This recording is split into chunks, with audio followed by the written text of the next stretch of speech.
Friend Mr. Lindsay abruptly ended your relationship due to paternity doubts. She deceived you into believing that you fathered her daughter to determine the extent of Ms. Vaught's infidelity. 2 previous kids before him, and my children both have the same. He wasn't the father, or if it was a second guest of him being the father, I would have told him from the door. Our relationship started going south because he felt like she wasn't his due to something hearsay. Too friendly. Too friendly? Too friendly. Everybody, her cousin, Your her Honor, brother. he had For all 2.5 the time, years? All the time. We was on and off for 2.5 years. Her talking to people, some stuff popped up in her. Oh, so she was giving somebody her address and telling them to knock on the window. We really began being serious in about March of 2014. He told me the baby wasn't mine. So what I'm supposed to do? And that's, Your Honor, I said that out of anger. Oh, I don't feel that's my baby. I don't feel that's my baby. Why would you say that when I'm loyal to you? And When a DNA test becomes the only bridge between love, betrayal, and the law, people often regret taking it. Because once the truth comes out, it changes everything, destroys illusions, and exposes every hidden fracture inside a relationship that once felt unbreakable.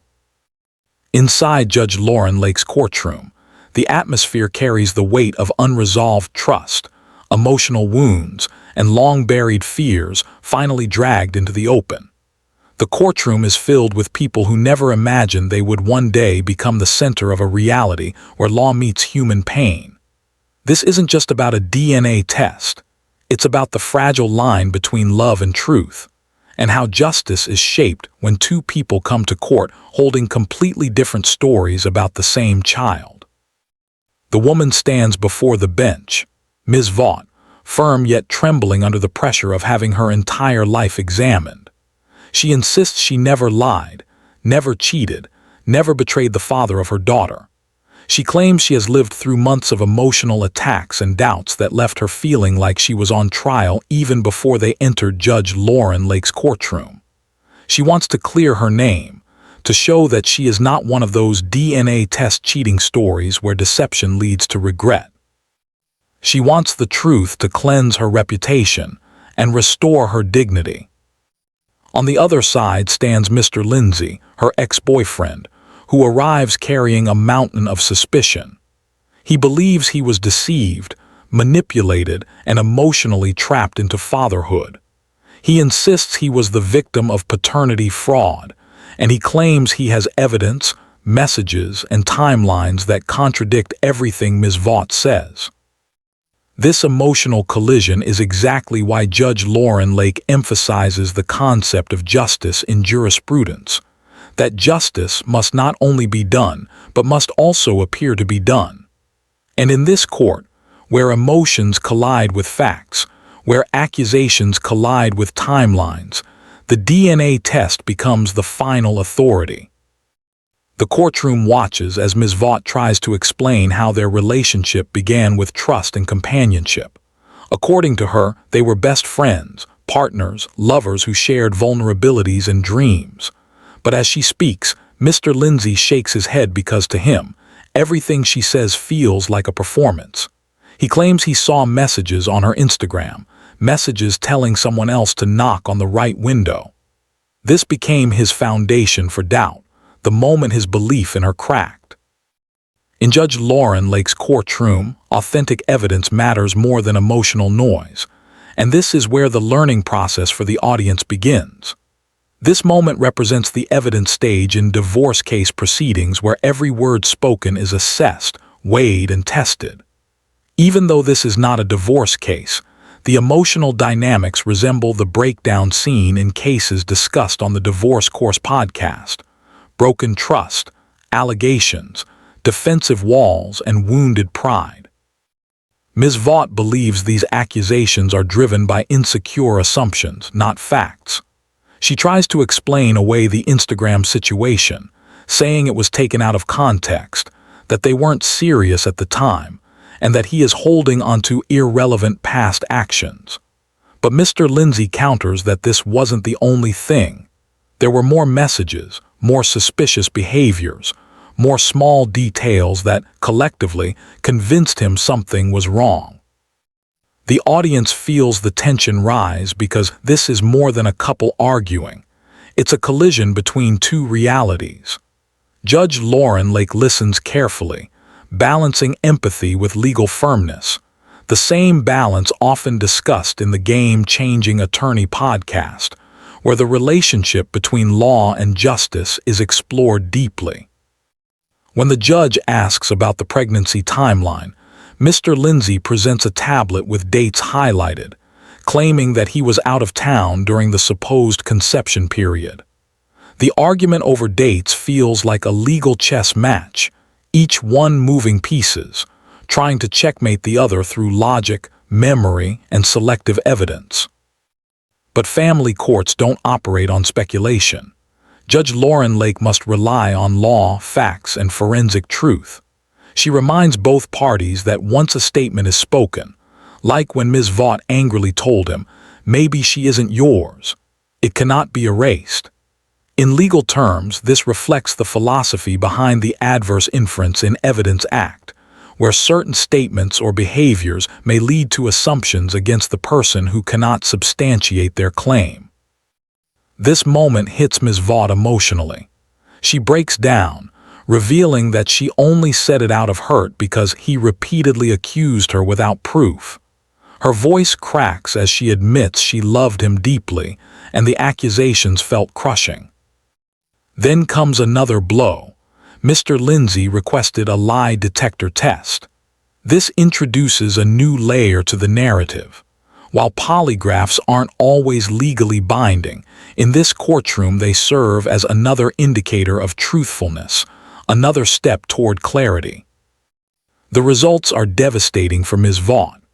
The polygraph examiner determined she was being deceptive on both key questions about whether she had sexual contact with other men. This moment shifts the entire emotional landscape of the courtroom. The air tightens. Her eyes widen. He sits back, convinced he has just won the argument. Yet Judge Lauren Lake remains measured. She acknowledges the polygraph results, but clarifies that they do not determine paternity. The truth about the child's father will come only from the DNA test. The courtroom becomes a raw example of why people regret taking DNA tests, not because they fear biological truth, but because the emotional aftermath can reshape entire relationships. Every doubt, every insecurity, every buried suspicion suddenly becomes real, undeniable, and irreversible. This is where the idea behind the phrase "truth changes everything" is fully embodied. As Ms. Vaught tries to regain her composure, she argues that the polygraph doesn't reflect her actual behavior. She believes the test was a trap, a weapon used by Mr. Lindsay to tarnish her image. She leans into the belief that her daughter looks exactly like him, same features, same expressions, a resemblance she believes no test can deny. Judge Lauren Lake brings both parties back to the legal framework. DNA doesn't lie. Personal feelings, narratives, and perceptions may shift, but the science remains consistent. Then Mr. Lindsay presents something surprising: a petition to remove his name from the birth certificate if the results prove he is not the biological father.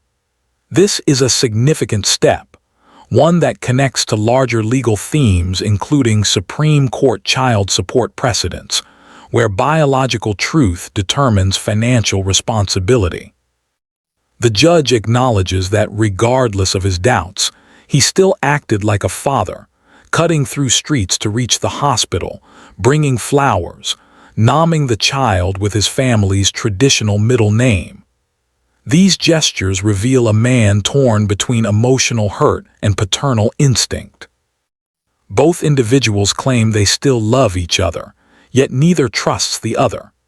Their story resembles many adoption stories, full episodes where identity, belonging, and family bonds become a battlefield of emotions. Finally, the moment comes. The envelope is in Judge Lauren Lake's hands. Both stand silent, breathing shallow, bracing for impact. The DNA test reveals Mr. Lindsay, is the biological father.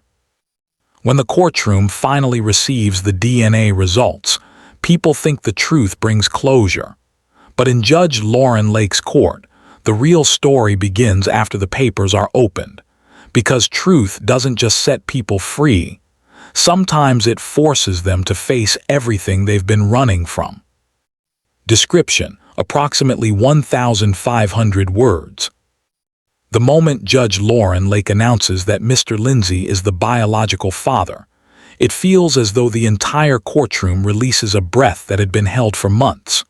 Ms. Vaught breaks down, clutching the edge of the podium, overwhelmed by emotions she kept buried under layers of accusations and judgment. For her, this result feels like a personal rebirth, a moment that reflects what many people express in Celebrate Recovery testimonies: the relief of finally being seen, heard, and believed. Across from her, Mr. Lindsay sits stunned.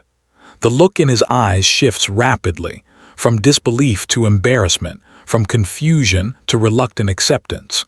You can almost feel the internal storm, the regret of doubting his daughter, the guilt of allowing suspicions to overshadow love, the sadness of knowing he inflicted emotional wounds that cannot easily be undone.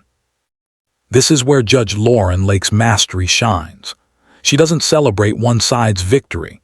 She focuses on healing the damage. She knows that when a DNA test confirms paternity, it doesn't magically rebuild the trust that accusations destroyed. The truth may be powerful, but truth also demands accountability. This theme is often discussed in the Game-Changing Attorney podcast, where legal experts explain how justice must balance truth with human responsibility. Judge Lake reminds Mr. Lindsay that fatherhood isn't optional now. It is a legal, moral, and emotional duty. Under Supreme Court child support principles, paternity is not just a biological fact. It is a lifelong obligation. She emphasizes that the relationship between law and justice becomes clearest when a child's future is at stake. Justice is not served by simply discovering the truth. Justice is served by acting upon that truth. Ms. Vaught wipes her tears, but she also listens carefully, realizing this moment is not just validation. It is the beginning of co-parenting with a man she both loves and fears losing. She still claims she wants a future with him, but the judge focuses on something more essential: whether they can build a stable environment for their daughter. What unfolds next mirrors the emotional patterns often talked about in the Divorce Course podcast, where couples navigate betrayal, reconciliation, and the difficult redefining of relationships after trust has been shattered. These two are no different. Even after the DNA results, their emotional wounds remain raw. Judge Lake walks them through their communication issues, pointing out that they don't just suffer from doubt. They suffer from emotional immaturity, miscommunication, jealousy, and unresolved trauma. The judge highlights that their arguments resemble many DNA test cheating stories where suspicion turns into obsession, and obsession turns into emotional violence. She tells them plainly that if they want to repair their relationship, they must rebuild the foundation they lost long before the pregnancy. At this stage, the judge's voice shifts to a tone of empathetic authority. She acknowledges that sometimes DNA tests reveal truths that people are not emotionally prepared to accept. Many people regret taking the test, not because the results are wrong, but because the truth removes the illusion they leaned on for comfort. In this case, the illusion was the belief that uncertainty protected their hearts. Now, with the truth revealed, they must face reality naked, without the comfort of assumptions. As the emotional dust settles around the first case, the courtroom transitions to another pair entering with their own tangled past. This time it's Mr. Vaidbankower and Ms. Fernari, a situation even more explosive, more chaotic, and more emotionally unstable than the last. Their dynamic resembles a storm that never learned to end, layer after layer of arguments, accusations, and unresolved guilt. They stand facing Judge Lauren Lake, ready to replay nearly a year of emotional warfare.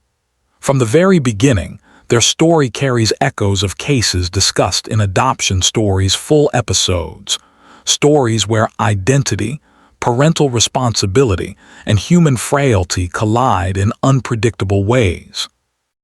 Mr. Vadenkower insists he never had a real relationship with Ms. Fernari, claiming their encounter was brief and emotionally disconnected. He says they slept together only twice, but she claims it was a long, meaningful relationship lasting years. These contradictions are not unusual in emotional litigation. Judge Lake has seen countless examples of two people experiencing the same timeline in completely different ways. It's a reminder of the concept of justice in jurisprudence, that the court must separate emotional narratives from factual realities. What complicates this case is the web of third-party involvement. Friends, siblings, neighbors, and even strangers claim they have insights into who slept with whom. The courtroom becomes a place where public opinion, hearsay, and truth get tangled so tightly that only a DNA test can untie the knot. Mr. Vadenkower argues that multiple men approached him, admitting they also slept with Ms. Fernari. She denies this vehemently. His sister supports him, saying she caught Ms. Fernari sleeping with another man. The courtroom becomes tense, resembling the evidence stage in divorce case proceedings where every detail is scrutinized, every inconsistency magnified. But the judge isn't interested in noise. She's interested in truth. She brings everything back to facts. She highlights that suspicion is not evidence. Rumors are not evidence. Even the sister's testimony, though passionate, is still part of a family's emotional ecosystem. This is where the court differentiates personal grievances from legal relevance. Then the judge turns to the timeline. Mr. Vadenkower says he was away for 10 months. He claims the child's birth doesn't align with his possible involvement. Yet Ms. Fernari insists he returned occasionally, and during those brief windows, intimacy occurred. The truth is difficult to untangle because memories get blurred by emotion, and emotion often creates realities that people deeply believe in. The courtroom becomes a vivid example of why adverse inference in Evidence Act principles matter. When one party refuses or delays a DNA test, the other party begins to form assumptions, often assuming the worst. And when assumptions pile up, the result is emotional destruction. The judge sees the deeper issue. This isn't just about paternity. It's about a man struggling between his desire for stability with his fiancée and the emotional pull of a past relationship. It's about a woman clinging to the hope that he is the father because it keeps the narrative of their past alive. It's about guilt, shame, insecurity, and the need for identity, both for the child and for themselves. Judge Lauren Lake makes it clear again, truth is coming whether they're ready or not. DNA is final. DNA does not bend for anyone's comfort. As tension rises, the judge calls for the envelope. This moment becomes charged. Mirroring real-life stories shared on Truth Changes Everything podcast episodes where people's lives alter in an instant when the truth is finally revealed. She opens the envelope, and the results read. Mr. Vadenkower is the father. Another emotional unraveling. Ms. Fernari cries, not from triumph but from relief. His sister breaks down, insisting she always believed this child was her nephew. His fiancée tries to maintain composure but fails to hide her discomfort. And Mr. Vadenkower sits in silence, carrying the heavy realization that this child is his responsibility. Judge Lake again emphasizes that fatherhood is not optional. She reminds him that holding onto bitterness or past resentment cannot shape the child's future. She explains that co-parenting requires emotional maturity, something that neither party has consistently demonstrated. And she stresses that now that the truth is out, they must align their actions with the truth. This moment reflects another pattern discussed in family law podcasts. Once paternity is confirmed, excuses must fall away. The law does not allow selective parenting. Emotional fatigue does not excuse parental absence. Whether they reconcile or separate, the child remains a shared responsibility. She also warns them that if child support becomes necessary, the court will enforce it with the same authority seen in Supreme Court child support precedents. The message is clear. The law protects children before it protects adult egos. By the end of the second case, the courtroom transforms into a silent reflection on human behavior. You begin to see why people say DNA tests create emotional earthquakes. The truth shatters illusions, exposes secrets, and forces people to face themselves. It reveals the reality behind love, betrayal, and responsibility. And as Judge Lauren Lake transitions the courtroom into the next story, this time involving Ms. Beckley and Mr. Allen, the emotional weight from the previous cases still hangs in the air. The truth has spoken twice already. Now it prepares to speak again. The next case in Judge Lauren Lake's courtroom opens with a heaviness that feels different from the earlier disputes. This time, it is not just about betrayal or timelines. It is about a child who has barely lived a year and has already experienced the absence of a father. As Ms. Beckley steps forward, the pain in her voice is unmistakable. She is not here for revenge. She is here because she is exhausted. She is raising her daughter alone, driven by the belief that the man standing across from her, Mr. Allen, is the father who has refused to acknowledge the child. Her frustration echoes the emotional themes often discussed on the Divorce Course podcast, where single parents navigate responsibility, abandonment, and the legal battles that follow broken relationships. This is also a moment that embodies the relationship between law and justice, as the court must step in where emotions have failed. Mr. Allen stands firmly in his position. He believes the child cannot be his because of the timing, because of the separation, and because of the way the pregnancy unfolded. He speaks with an intensity shaped by doubt, hurt, and the fear of being manipulated into raising a child he does not believe belongs to him. He is not cold, he is conflicted, and that conflict fuels the emotional distance between him and the 1-year-old girl who carries her mother's last name.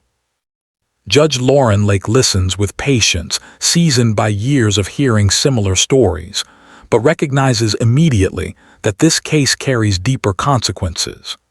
The emotions here resemble the heart-wrenching arcs from adoption stories' full episodes, stories where identity, belonging, and family bonds are tangled in uncertainty. And now, another identity hangs in limbo as the truth waits behind a sealed envelope. When Ms. Beckley speaks about her emergency C-section, the loneliness of giving birth without the father present, and the difficulty of raising a newborn alone, the courtroom grows still. She reminds Mr. Allen that he acknowledged their other children, cared for them, supported them, yet refused this one child because of doubts. The emotional disparity between the siblings becomes a centerpiece of her plea. Mr. Allen counters with his own frustrations. He claims she denied him the DNA test multiple times. He insists she deliberately kept him away, accusing her of using the child as a weapon. The disagreement becomes intense, echoing behaviors analyzed in the Game-Changing Attorney podcast, where legal experts discuss how unmanaged emotions create legal disasters. The courtroom becomes a portrait of emotional chaos, interruptions, accusations, unresolved resentments, and attempts to repaint the past. Judge Lauren Lake quickly realizes that this couple has learned how to argue, but never learned how to communicate. Their exchanges reflect patterns commonly seen in DNA test cheating stories, where suspicion becomes the oxygen of the relationship and truth becomes the enemy. To break the cycle, Judge Lake brings everyone back to the central issue, the child. She underscores that the concept of justice in jurisprudence requires the court to prioritize the child's well-being above all adult conflicts. For the child, the truth determines identity, belonging, inheritance, medical history, and emotional stability. Ms. Beckley attempts to defend herself against accusations of infidelity. She insists she did not sleep with anyone else during the window of conception, and she becomes emotional when confronted with claims from neighbors or acquaintances. She denies telling another man he was the father. Judge Lake watches both sides carefully, recognizing that mutual distrust has poisoned any chance of civil communication. When Mr. Allen's fiancée steps into the courtroom, the atmosphere turns sharp. Her presence adds another thread of tension, because she speaks with the protective instinct of someone trying to shield her partner from emotional manipulation. She claims Ms. Beckley told someone else that another man was the father. She insists that Ms. Beckley was trying to keep emotional control over Mr. Allen, keeping him tangled in an unresolved past. But Judge Lauren Lake remains grounded. She filters emotion from fact, as she has done countless times. She reminds the fiancée, the sister, and everyone else that courtroom testimony must stay rooted in truth, not rivalry. She emphasizes that the adverse inference in evidence act can influence how the court interprets behavior, like delaying a DNA test or refusing communication, but it still cannot replace scientific proof. When the judge confronts Mr. Allen about the number of children he has, 7 in total, the courtroom feels the weight of responsibility pressing against impulsive decisions. Judge Lake speaks directly, reminding him that children are not commitments that can be switched on and off. Her words echo the powerful advice often shared in Celebrate Recovery testimonies, where accountability becomes the cornerstone of growth. She tells him that if he suspected the child might be his, he should have paused before creating more children with someone else. Her words are not judgment, they are guidance. They embody the idea behind Truth Changes Everything podcast, where emotional awakening often begins with facing uncomfortable reality. Still, the heart of the case remains untouched until the DNA results are read. When Jerome hands over the envelope, the room falls into a deep silence, one filled with fear, hope, resentment, longing, and uncertainty. The envelope represents everything they avoided, everything they argued over, everything they hoped or feared would define their futures. Judge Lauren Lake opens the envelope with the solemnity of someone holding the truth that will shape the rest of a child's life. As she reads, "Mr. Allen is the father." And suddenly, the emotional structure of the courtroom collapses and rebuilds itself at the same time. Ms. Beckley cries out, not with triumph, but with the release of every burden she carried alone. She looks at the judge with the expression of a woman who finally feels seen. Mr. Allen stands in shock. This truth lands heavily on him, reshaping his sense of responsibility, identity, and purpose.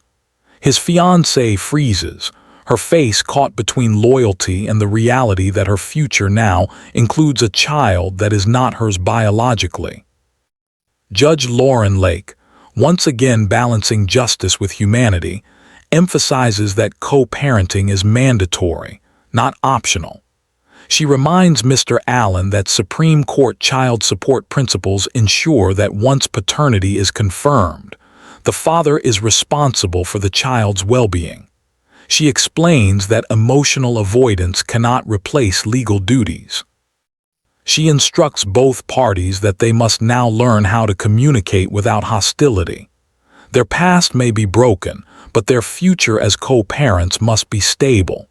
She urges them to seek counseling, parenting mediation, and healthier boundaries. What stands out most in this final ruling is the judge's understanding of emotional truth. She observes something deeper, something not spoken aloud, when she says, "You two still have a connection, and until you resolve that connection, every conversation will turn into conflict." This statement reveals the heart of many family cases. Unresolved emotional ties can distort judgment. Many couples, like those discussed in Adoption Story's full episodes, remain emotionally fused even when their relationship is over, creating confusion for everyone involved, especially the child.